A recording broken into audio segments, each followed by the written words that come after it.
Bhojpuri album के launch पर कई कलाकारों ने अपने अपने भाव व्यक्त किए, लेकिन इन महान भावों ने जिस तरह इंटरव्यू की शुरुआत की वो वाकई देखने वाली बात है।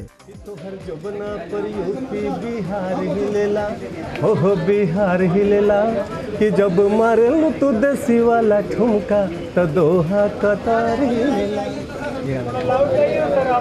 और तो हर जबना पर यूपी बिहार ही लेला, हाँ बिहार ही लेला कि जब मारे ठुमका तो दोहा कतार ही लेला।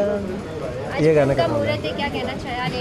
एल्बम का मुहूर्त है, क्या कहना चाहेंगे? ये मैं सचिन भाई को बधाई दूंगा कि अचानक ही उन्होंने प्लान किया और अचानक ये प्लान बना और इसमें 6 गाने हैं। जो ये पहला सॉन्ग है जो मैंने कंपोज किया है और इसके आगे का सॉन्ग मुझे भी पता नहीं है कि कौन कौन सा होगा। नेक्स्ट 9 न्यूज़ के लिए अनुज मिश्रा की रिपोर्ट।